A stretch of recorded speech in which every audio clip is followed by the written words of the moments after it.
And this is the area right outside of Lion's Arch, which is the big central city in the game. So you might be able to catch a glimpse of that as well.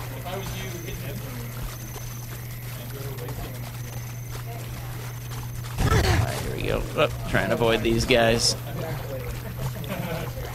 Here we go. Alright, so here's some big fish. Other fish. These kind of different kind. There's a large variety of underwater creatures. In this map, we'll see shark and some fish. These big gulper fish, drakes, crabs. Some of these things are amphibious as well.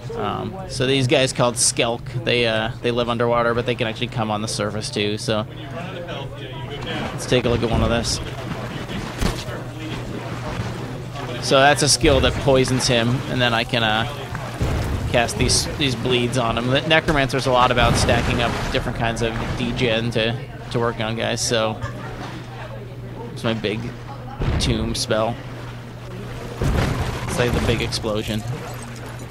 You know, a lot of other things work pretty similarly underwater. There's just the looting. Everything else works a lot like it did before. Here's a little bobbing chest that's kind of just floating under there. So I'm gonna make my way through this cave now. It's one of the cooler environments in there. So it's filled with these skelk guys. Let me switch over to my other weapon.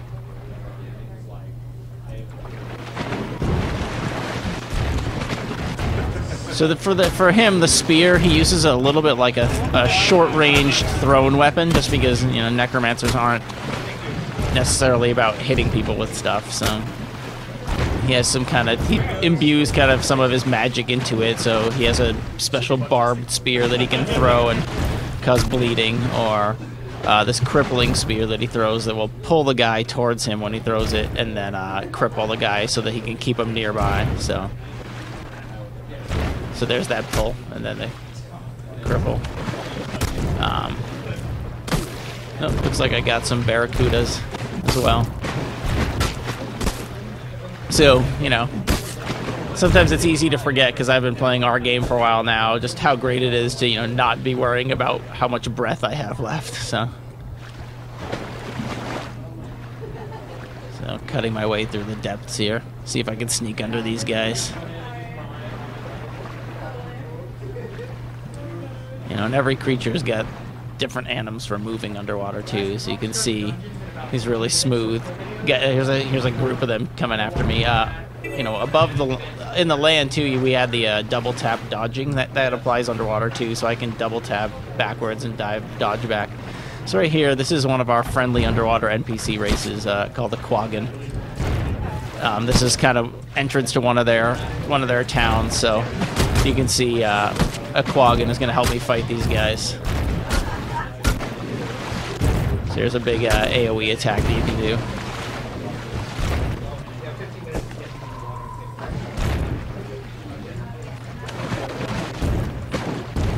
So there are dynamic events under here as well as things that you can do to complete for scouts. Just happen to not have bumped into one yet. So this is a Quaggan architecture and kind of heading into one of their little villages. You can kind of see. This will open up into a village, and then I think the big lake that's behind there. So these are their homes, which you can take a peek in there. Oh, that's actually some eggs, I guess. This is a Quaggan home, so you can kind of get in one of their houses, swim around.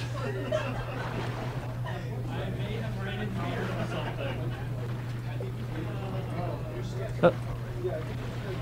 So here's a named guy. Let's see if he's gonna. Oh, swam off. There you go.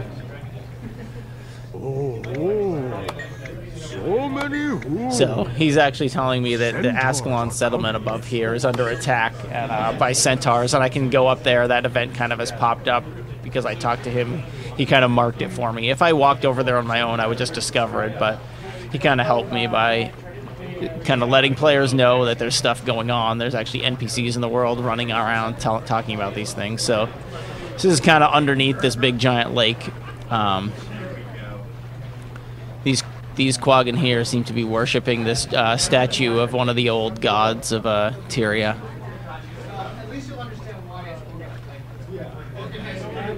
So I'm going to try and get to... In the middle of this lake, there's a pirate island where I can kind of fight some pirates underwater, so I'll make my way over there. I can show you kind of some of the attacks of one of these gulper fish a little bit, and they're swimming, so... So I'll let you kind of... So he's kind of, his special abilities, he's got a big chomp that steals life from you, and then he'll regenerate himself, so you want to kind of try and keep him from doing that. Actually failed already, just because he happened to have used it already, but... I'll just fight a little now. Switch over to my casting weapon.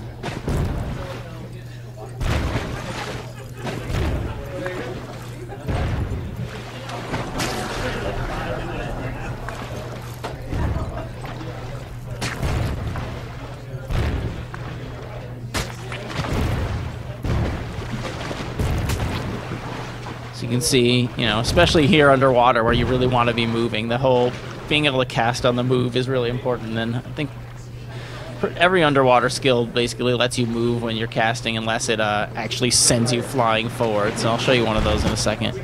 Got to deal with these guys first though. So there you go, that'll like send me to these guys.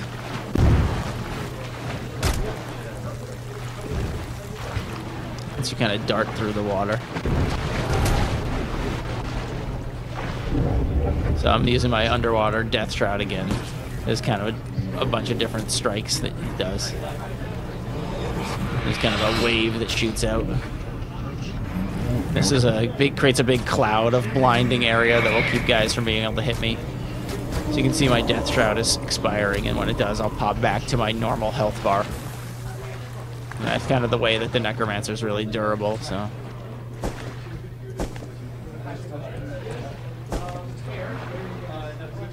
Alright. So I'll show you that darting skill. You can see the icon for it here. It's this current... Oh, hang on. There's a guy right in my face again.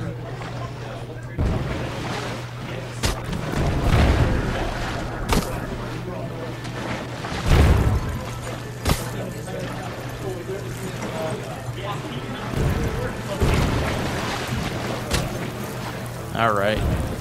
Get these guys out of here.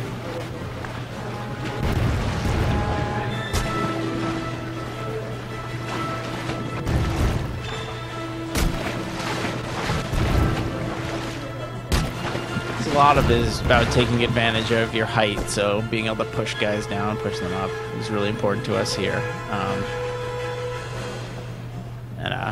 Just trying to get, you know, underwater to feel like a game that I want to play, a place where I want to explore is really important to us. So, yeah, so I'm going to head back up onto the land to fight these pirates. Assume I can get away from all the stuff that's chasing me. So you can actually see this bottom of this ship is one of their bases.